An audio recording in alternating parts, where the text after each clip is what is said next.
بسم اللہ الرحمن الرحیم۔ ایک دانا بزرگ نے فرمایا، زندگی دانا کے لیے خواب، نادان کے لیے کھیل، امیر کے لیے تربیہ اور غریب کے لیے المیہ ہے۔ سب سے امیر وہ ہے جو سب سے کم پر قناعت کرتا ہے، کیونکہ فطرت کی دولت قناعت ہے۔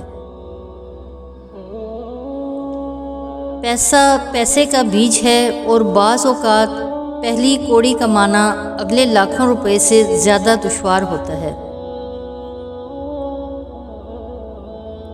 گزرا ہوا کل محض آج کی یاد ہے اور آنے والا کل آج کا خواب۔ جو علم کو دنیا کمانے کے لیے حاصل کرتا ہے، علم اس کے قلب میں جگہ نہیں پاتا۔ اللہ تعالیٰ نے اشیاء کی حقیقت کا علم تم سے چھپا لیا ہے، اس لیے کوئی چیز تمہیں اچھی لگے یا نہ لگے اس کے خلاف نہ کہو۔ بعض اوقات اللہ کا بندے کی درخواست کو قبول نہ کرنا بندے پر شفقت کی وجہ سے ہوتا ہے۔ دین کی اصل عقل کی اصل علم اور علم کی اصل صبر ہے، لہٰذا صبر کا دامن ہاتھ سے کبھی نہ چھوڑو۔ ملنے کے صرف دو ہی معیار ہوتے ہیں، خون ملتا ہو یا خیالات ملتے ہوں۔ اللہ پاک سے دعا کیا کریں کہ آپ کی ہر دعا قبول مت ہو، صرف وہی دعا قبول کی جائے جس میں بہتری ہو۔ 3 کام کسی کے دل میں آپ کی عزت کو بڑھاتے ہیں: سلام کرنا، نمبر 2 کسی کو جگہ دینا، نمبر 3 اچھے نام سے پکارنا۔ دولت، رتبہ اور اختیار ملنے سے انسان بدلتا نہیں، اس کا اصلی چہرہ سامنے آ جاتا ہے۔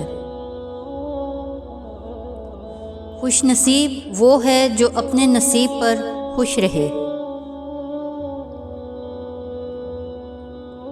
نادان لوگ دل کا چین لٹا دیتے ہیں دولت کے لیے، جبکہ دانش مند لوگ دولت لٹا دیتے ہیں دل کے چین کے لیے۔ جو شخص تمہاری باتوں کو غور سے نہ سنے، انہیں سننے کی تکلیف نہ دو۔ سب سے بڑا گناہ وہ ہے جو کرنے والے کی نظر میں چھوٹا ہو۔ جب یہ پتہ چل جاتا ہے کہ زندگی کیا ہے تو وہ بہت کم بچی ہوئی ہوتی ہے۔ جو شخص نصیحت مان لے وہ بعض اوقات نصیحت کرنے والے سے بھی بڑا ہوتا ہے۔ ہر 7 دن میں کسی ایک غریب کو اچھا کھانا کھلاؤ اور اپنے مال میں سے تھوڑا سا حصہ اللہ کی راہ میں دے کر تجارت کرو، رزق اتنا آ جائے گا کہ سنبھالنا مشکل ہو جائے گا۔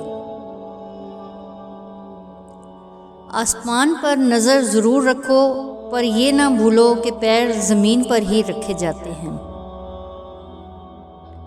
ناظرین، ویڈیو دیکھنے کا شکریہ۔ اگر آپ نے چینل سبسکرائب نہیں کیا تو ابھی سبسکرائب کر لیں، گھنٹی کا بٹن بھی دبا دیں، ہمیں اپنی قیمتی آراء سے آگاہ کریں تاکہ ہم مزید اچھی ویڈیوز بنا سکیں۔ بہت شکریہ، جزاک اللہ خیر۔